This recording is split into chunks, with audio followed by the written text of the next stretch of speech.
السلام علیکم پیارے بچوں، آج ہم سماجی سائنس کا باب نمبر 2 جو ہے انگریزی حکومت کی توسیع، اس کے مشقی سوالات کا حل کس طرح آپ کو کرنا ہے یہ جانیں گے۔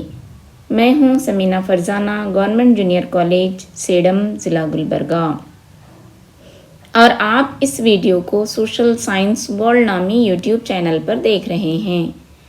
پیارے بچوں، آپ کو یہ صرف ایک طریقہ یا پھر کس طرح آپ کو نکات کے ذریعے جوابات لکھنے ہیں یہ سمجھایا گیا ہے۔ ان سوالات کے ساتھ ساتھ آپ کو اپنی درسی کتاب سے بھی بہت سارے سوالات بنانے ہیں اور اس کے جوابات ڈھونڈ کے اپنی کاپیوں میں لکھ کے یاد کرنے ہیں، تب کہیں جا کر آپ کے معلومات میں اضافہ ہوگا، آپ میں قابلیت بڑھے گی اور آپ آگے کچھ اچھا کر سکیں گے۔ آپ ریڈی میڈ جو مواد دیا جا رہا ہے اتنے پہ ہی آپ ڈیپینڈ نہیں رہیں گے۔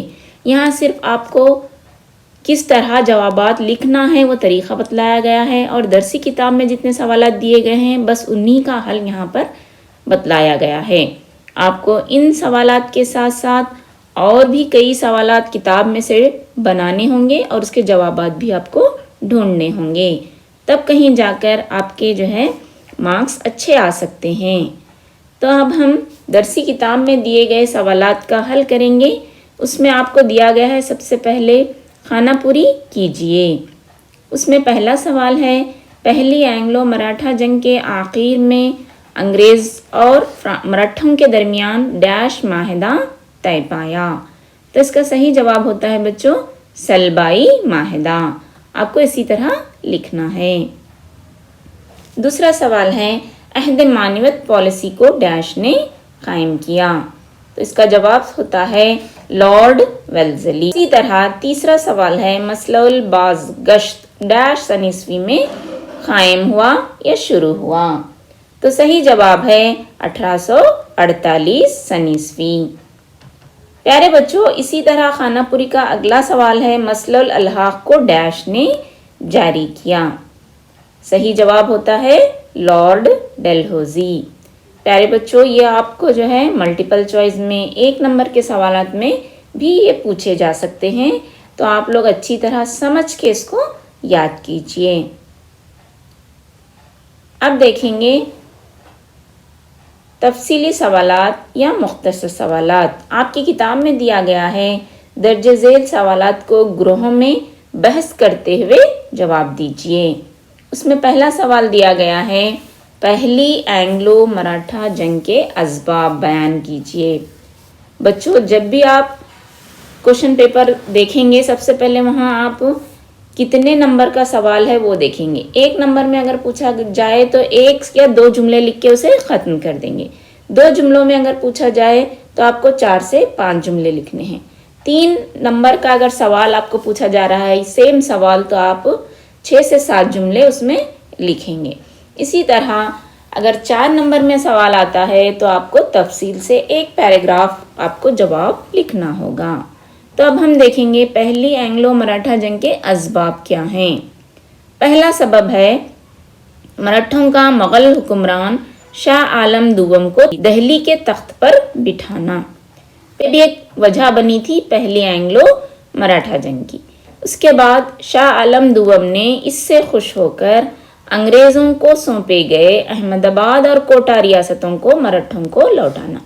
یہ سب سے اہم وجہ تھی پہلی اینگلو مراٹھا جنگ کی۔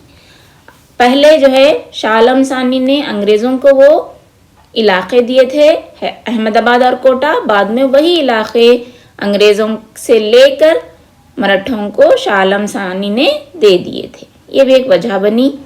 تیسری وجہ جو تھی، پیشوا کی وفات کے بعد پیشوا کے مقام کے لیے مراٹھوں میں ہلچل کا شروع ہونا۔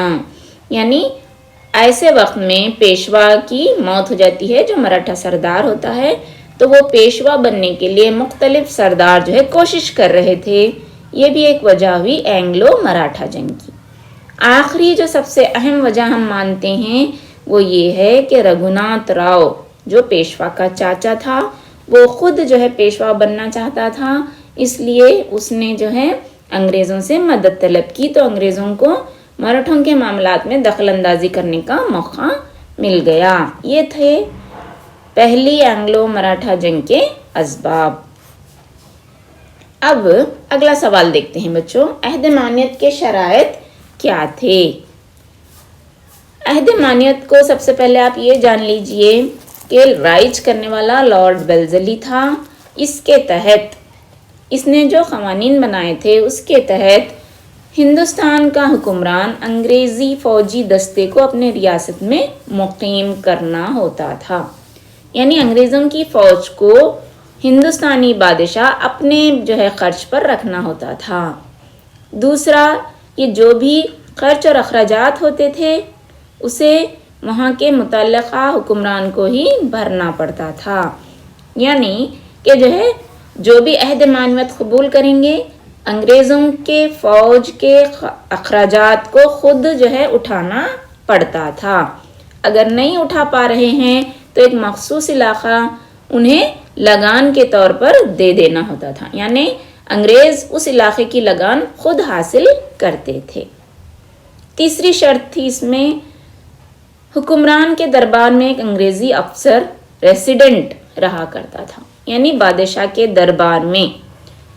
यानी दूसरे मानों में हम ये कह सकते हैं कि बादशाह सिर्फ एक रबर स्टैम्प की तरह होता था। तमाम कारोबार अंग्रेज़ी ऑफिसर या रेसिडेंट के यहाँ होते थे। अंग्रेज़ों की इजाज़त के बगैर इसे दरबार में किसी भी यूरोपी को मुकर्रर नहीं किया जा सकता था। यानी अंग्रेज़ों से इजाज़त लेकर ही वो किसी फ्रांसीसी, पुर्तगाली या फिर किसी और को अपने दरबार में रख सकते थे। अगर अंग्रेज़ इजाज़त ना दें तो नहीं रख सकते थे। ये चौथा अहम उसूल था। पांचवी जो इसकी शर्त थी वो ये थी कि अगर देसी हुक्मरान किसी से जंग करना चाहते थे या किसी से माहिदा करना चाहते थे तो सबसे पहले अंग्रेज़ गवर्नर जनरल से मशवरा करना ज़रूरी था।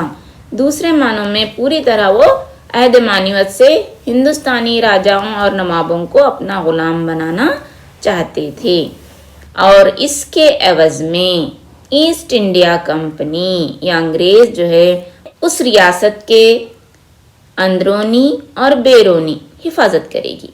यानी अगर कोई इस पर हमला करता है तो ईस्ट इंडिया कंपनी की फ़ौज बादशाह को बचाने के लिए जंग करेगी। ये अहद मानियत के शराइत थे। प्यारे बच्चों, जब भी आपको अहद मानियत के शराइत लिखिए बोल के आएगा तो आप तमाम क्या करेंगे, इन 6 नुकात को अपनी कापियों में लिख लेंगे। अब देखेंगे अगला सवाल, तीसरी एंग्लो मराठा जंग की तफसील बयान कीजिए। अजीज़ तलबा, आप यहाँ पर ये याद रख लीजिए कि अगर आपको जंग के हालात बयान करने का अगर सवाल आता है तो उसको 3 मरहलों में आपको लिखना है। सबसे पहले असबाब लिखने हैं जंग के, उसके बाद मराहिल लिखने हैं, उसके बाद आपको आखिर में नताइज लिखने हैं। तो चाहे जंग कौन सी भी क्यों ना हो, ये 3 मराहिल पर ही वो मुश्तमिल होती है। तो सबसे पहले हम अब असबाब देखेंगे। तीसरी एंग्लो मराठा जंग के असबाब में सबसे पहले हम ये देखेंगे कि मराठा ख़ानदान अपनी आज़ादी और सालमियत को बचाने की कोशिश में लगे हुए थे। वो किसी तरह अंग्रेज़ों के चुंगल से आज़ाद होना चाहते थे। पेशवा अंग्रेज़ों के काबू से आज़ाद होने की कोशिश में थे। ऐसे में 1817 सन ईस्वी में पेशवा ने अंग्रेज़ों के रिहायशी कचेरी पर हमला कर दिया। तीसरी एंग्लो मराठा जंग के असबाब में ये भी एक सबब था कि मराठे अंग्रेज़ों की तौसी पॉलिसी में एक रुकावट बने हुए थे। किसी तरह अब अंग्रेज़ जिस तरह टीपू सुल्तान फिर निज़ाम, उसके बाद अब मराठों को अलहदा हटाना चाह रहे थे। तो इनकी जो अंग्रेज़ों की तौसी पॉलिसी थी उस प्लान में ये रुकावट बने हुए थे। तो अंग्रेज़ मराठों को हटाना चाहते थे। अब देखिए मराहिल, यानी जंग किस तरह लड़ी गई। ये जंग 1817 से 1818 के दरमियान लड़ी गई। जंग की शुरुआत होती है 1817 सन ईस्वी में, जब पेशवा अंग्रेज़ी रिहाइश पर हमला करते हैं। इसी तरह नागपुर के अप्पा साहब और मल्हार, होलकर सब जो है अपने अपने इलाकों में अंग्रेज़ों के खिलाफ फसाद करना शुरू करते हैं, मगर किसी को भी कामयाबी हासिल नहीं होती। इसी तरह पेशवा बाजीराव दुगम ने भी अंग्रेज़ों के खिलाफ 1818 में कोरेगांव और अष्टी जंगों में हार कर अंग्रेज़ों के आगे घुटने टेक दिए। तो 1 साल में ये जंग खत्म हो जाती है, मगर पूरी तरह जो है मराठे पसपा हो जाते हैं। तो मराहिल में आपको लिखना है 1817 में पेशवा का अंग्रेजी रिहाइश पर हमला, नागपुर में अप्पा साहब, मल्हार और होलकर का अंग्रेज़ों के खिलाफ फसाद करना और हार जाना, और जो है बाजीराव दुगम का अंग्रेज़ों के खिलाफ 1818 में कोरेगांव और अष्टी जंगों में हार जाना। ये हुए तीसरी एंग्लो मराठा जंग के मराहिल। अब देखेंगे इसके नताइज क्या हुए।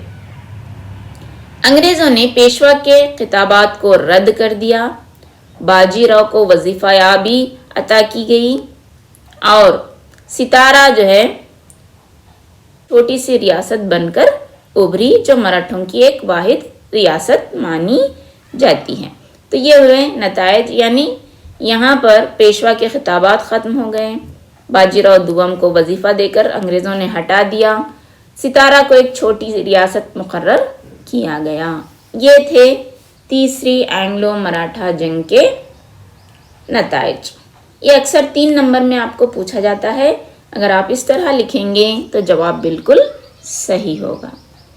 अब देखेंगे बच्चों, आपकी दरसी किताब का अगला सवाल क्या है। वो है अंग्रेज़ जो कि इक़्तिदार की तोसी में मसला अल-हक़ किस तरह माउन मददगार साबित हुआ। तो इसका जवाब आप इस तरह लिखेंगे।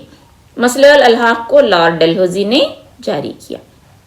मसला अल-हक़ की पॉलिसी के तहत अगर किसी हिंदुस्तानी राजा औलाद से कासिर हो तो वो अपने ले पालक बेटे को शाही वारिस नहीं बना सकता। इसके एवज में अंग्रेज़ी हुकूमत में वो रियासत शामिल कर ली जाती थी। यानी अगर हिंदुस्तानी राजा और नवाब की कोई नरीना औलाद ना हो तो वो रियासत अंग्रेज़ी हुकूमत में ज़म कर ली जाती थी। इस जो है क़ानून के तहत सितारा, जयपुर, संभलपुर, उदयपुर, नागपुर और झांसी जैसी रियासतों को अंग्रेज़ों ने अपनी हुकूमत में ज़म कर लिया। एक बड़ा इलाका बग़ैर जंग किए हुए अंग्रेज़ों के मातहत आ गया था। प्यारे बच्चों, ये भी एक बहुत बड़ी वजह बनी थी 1857 की पहली जंगे आज़ादी की। तो इस तरह आपको जवाब लिखना है। अब देखेंगे मसला अल-हक़ के तहत कौन कौन सी रियासतें जो है अंग्रेज़ों ने हासिल कर ली थी। अब हम नक्शे के ज़रिए समझने की कोशिश करेंगे। सबसे पहले देखिए बच्चों, ये है जयपुर, ये है उदयपुर और ये वाला जो इलाका है वो कहलाएगा झांसी। यहाँ से जो है हमें नागपुर दिखाई दे रहा है, वो भी मसला अल-हक़ के तहत अंग्रेज़ों के मातहत चला गया था। और ये आखिर का जो इलाका है वो है सितारा। तकरीबन जो है एक बड़ा इलाका अंग्रेज़ों ने मसला अल-हक़ के तहत जो है कब्ज़ा कर लिया था। तो प्यारे बच्चों, ये था आज का सबक।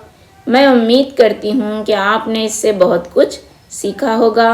मैंने शुरू में भी आपको बतलाया है कि इतने ही सवालात पर आपको इत्तेफाक नहीं करना है, बल्कि और जो है कई छोटे छोटे सवालात बनाकर जो है आपको अपनी कापियों में उसके जवाबात लिखने हैं और उन्हें याद करने हैं।